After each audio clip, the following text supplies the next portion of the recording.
علی محمد و علی آل محمد اعوذ باللہ من الشیطان الرجیم بسم اللہ الرحمن الرحیم۔ ویل ایک قرآن پاک کا لفظ ہے، اس کا مطلب ہے خرابی، یعنی اس ویل کے متعلق 25 آیات قرآن پاک کے مختلف مقامات پر درج ہیں۔ سب سے زیادہ آیات سورہ مرسلات میں ہیں، ویل یومئذ للمکذبین، کہ اس دن جھٹلانے والوں کے لیے خرابی ہے۔ اب خرابی کا ہم نے تذکرہ جو 25 آیات میں قرآن نے کیا، وہ کون سی خرابیاں ہیں جس کی وجہ سے یہ تمام لوگ ان خرابیوں کی بنا پر جہنم رسید ہو جائیں گے، اللہ کی رحمت سے مایوس نہیں ہوں گے بلکہ اللہ کی رحمت سے دور ہو جائیں گے۔ وہ خرابیاں ہر شخص کو علم میں آنی چاہیے۔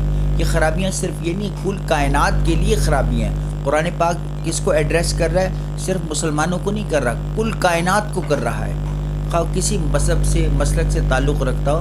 ایک یہ ہدایت کی کتاب سب کے لیے نازل کی گئی ہے، بالخصوص اس کے یعنی مخاطب کون ہے؟ مسلمان ہے۔ اگر مسلمان غور فرمائیں کہ کیا ان میں تو یہ خرابیاں موجود نہیں ہیں کہ جس کی وجہ سے وہ مشکلات کا شکار ہیں، تو انہیں چاہیے کہ وہ ان خرابیوں کو دور کرنے کی کوشش کریں۔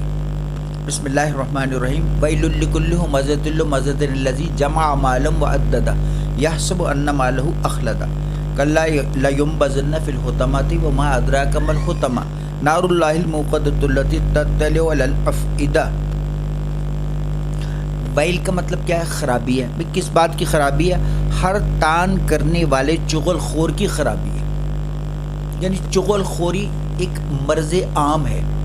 جیسے اس وقت کرونا ہم کہیں کہ دنیا بھر میں کرونا ایک مرض عام ہے جس سے کوئی ملک ایگزمپٹ نہیں ہے، یعنی امریکہ جو سپر پاور ہونے کا دعویٰ رکھتا ہے، سب سے بڑی خلائی قوت بھی ہے، ایٹمی قوت بھی ہے، اکنامک پاور بھی ہے، سپر پاور بھی ہے، لیکن کیا وجہ ہے کہ نہ کرونا کا اس کے پاس علاج ہے، نہ وہ انویسٹیگیشن اس کی کر سکا ہے، نہ اس کی ویکسین تیار کر سکا ہے۔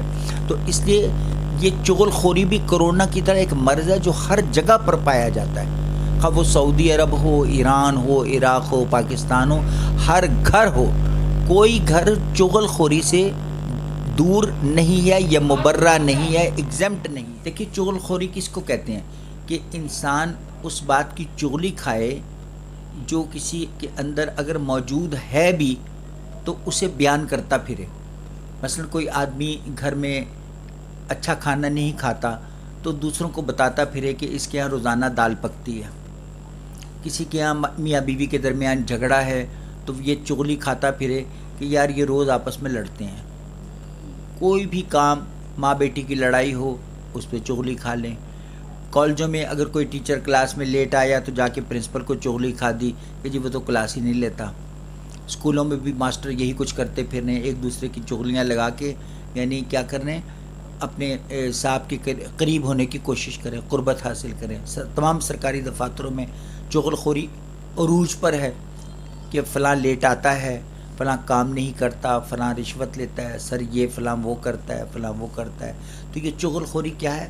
یہ ایک عام سی روایت ہے جس کا پتہ ہی نہیں لگ رہا کہ چغل خوری سے کیا نقصان ہو رہا ہے۔ قرآن جبکہ کہہ رہا ہے کہ ہر تان کرنے والے، تانا دینے والے اور چغل خور کے لیے خرابی ہے۔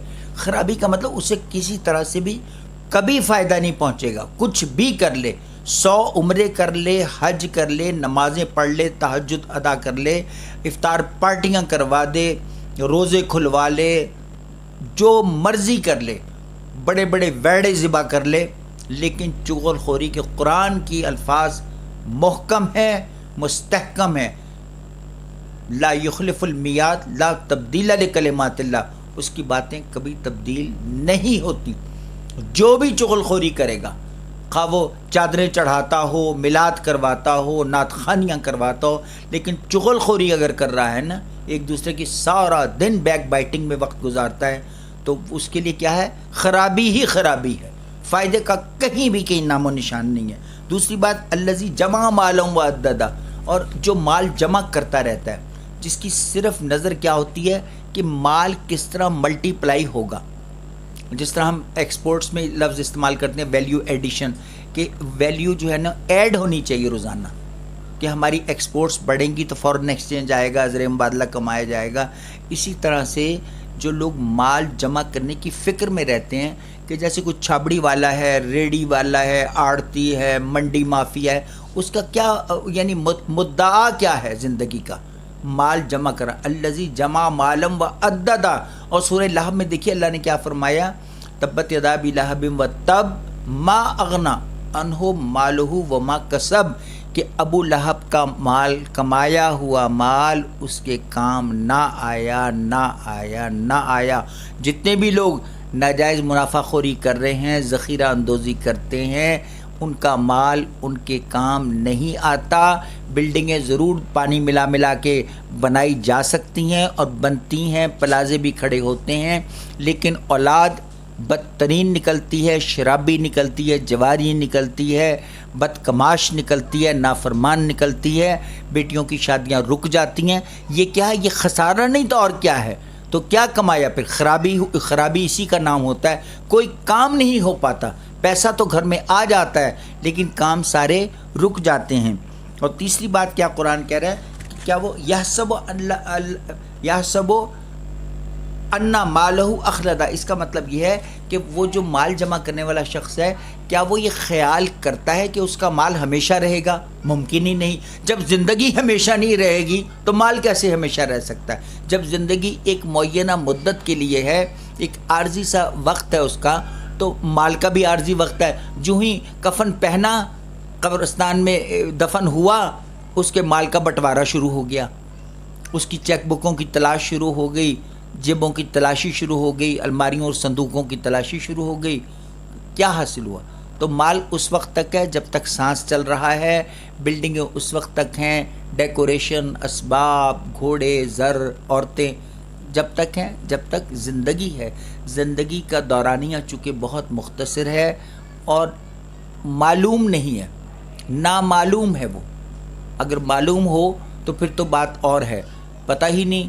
جو قیامت کی نشانیوں میں سے کہ جو شخص صبح ملے گا تو شام کو پتہ لگے گا کہ وہ دفن ہو گیا، اور شام کو باتیں کرتا ہوا شخص گپ بازی کر رہا ہوگا، چائے پی رہا ہوگا، ٹی وی دیکھ رہا ہوگا. لوگ کہیں گے یار وہ رات ہمارے ساتھ ڈرامہ دیکھ رہا تھا، برگر کھا رہا تھا، اور تھوڑی دیر میں خبر آئی کہ ٹرالی نے مار دیا، اور اس کے بعد وہ اللہ کے یہاں چلا گیا اور صبح اس کا جنازہ بھی ہو گیا. اب وہ کہہ رہے ہیں کہ وہ کہاں، ایسے لوگ کہاں جائیں گے؟ وہ سب خطمہ میں ڈالے جائیں گے. خطمہ کہتے ہیں بڑی سخت دوزخ کی گہری کھائی، اور اس کی آگ کہاں تک پہنچے گی؟ جو دلوں تک پہنچ جائے گی. دلوں کو بھی گرما دے گی رکھ کے، اور ساری زندگی بقایا جو ہے نا، جو آخرت کی زندگی ہے موت کے بعد، وہ آگ میں ہی جلنا ہی جلنا، جلنا ہی جلنا. نہ جانے وہ کیا منظر ہوگا، یہ اللہ کے علم میں ہے. یعنی بنیادی بات جو سمجھانے کی صرف سامعین کو یہ ہے کہ ایک تو چغل خوری اور تانے دینا.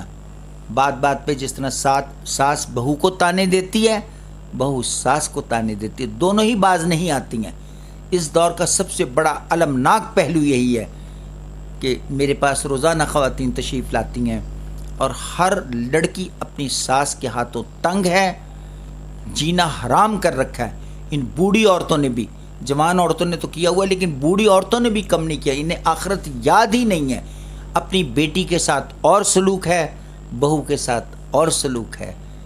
یہ جو دو رنگی ہے، اس کو عدل نہیں کہتے، اسے ظلم کہتے ہیں. جہاں عدل نہیں، اس کی شکل دوسری کیا ہے؟ اسے ظلم کہا جاتا ہے اور زیادتی کہا جاتا ہے، ناانصافی کہا جاتا ہے. دوسری بات کیا ہے؟ چغل خوری. پہلی بات کیا؟ تانے دینا کہ تیری شکل اچھی نہیں ہے، تو کوجی ہے، تو فلانی ہے، تو جہیز میں کچھ بھی نہیں لائی. یہ سب بکواس باتیں ہیں. ہر بات پہ تانے دینا، تجھے کچھ نہیں آتا ہے، تو پھوہڑ ہے، فلانی ہے. یہ سارے عام دفتروں میں بھی جملے ہیں، گھروں میں بھی جملے ہیں. زبان کے انتہائی غیر مناسب، نامناسب اور غیر محتاط استعمال ہو رہا ہے. اور دوسری بات کیا ہے؟ چغل خوری. اور تیسری بات مال کا جمع کرنا. اس مال میں سے اللہ کے راستے میں ایک ٹکا نہیں خرچ کرنا، کبھی نہیں زکوٰۃ دینا، کبھی کسی کی خیرات نہیں کرنا، مدد نہیں کرنا، کسی بیوہ کو تلاش کر کے دربردہ اس کی مدد نہ کرنا، کسی ضرورت مند کے کام نہ آنا.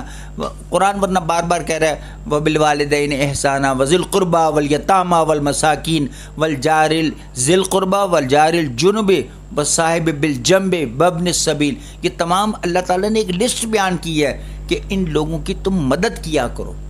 کس سے؟ تمہیں جو میں نے پیسہ دے رکھا ہے، جمع پہ جمع کیے کرتے چلے جا رہے ہیں، کبھی کسی کو ٹیکس بھی چوری کر رہے ہیں، گیس بھی چوری، بجلی بھی چوری، ہر چیز چوری بھی کرتے ہیں مال کو بڑھانے کی خاطر، لیکن ما اغنا انہو مالہ وما کسب، ان کا کمایا ہوا مال کبھی کام نہیں آتا۔ یاد رکھیے کہ اس میں تمام لوگ شامل ہیں، اس میں یہی نہیں ہے کہ ہم کہیں کہ ہندو یہ کام کر رہے ہیں یا عیسائی یہ کام کر رہے ہیں، مسلمان، یہ قرآن ساری کائنات کو ایڈریس کر رہا ہے، ان سے مخاطب ہو رہا ہے۔ مسلمان خود غور کیا کریں، یہ آیات انہی کے لیے نازل کی گئی ہیں رسول اللہ کے ذریعے سے، کہ کون چغل خوری کر رہا ہے وہ غور کرے کتنی کر رہا ہے، اس کی چغل خوری کی مقدار کتنی ہے، اس سے دوسرے انسان کو کتنی تکلیف پہنچ رہی ہے۔ چغل خوری کا دوسرا مطلب پتہ کیا ہے؟ کہ لوگوں کے عیبوں پہ پردہ نہ ڈالنا، انہیں ننگا کرتے رہنا، ان کی چھوٹی چھوٹی باتوں کو اچھالتے رہنا، ایک ہمسائی دوسرے ہمسائی کی ٹو میں رہے کہ ان کے گھر کون آتا ہے، کتنی دیر بیٹھتا ہے، ان کا فلاں فلاں کا یار ہے، یہ سب بدگمانیاں ہیں۔ بدگمانیاں شیطان کا بڑا پسندیدہ فعل ہے، اس پہ تمام بالخصوص یعنی عورتیں اس مرض میں بہت زیادہ تعداد میں مبتلا ہیں۔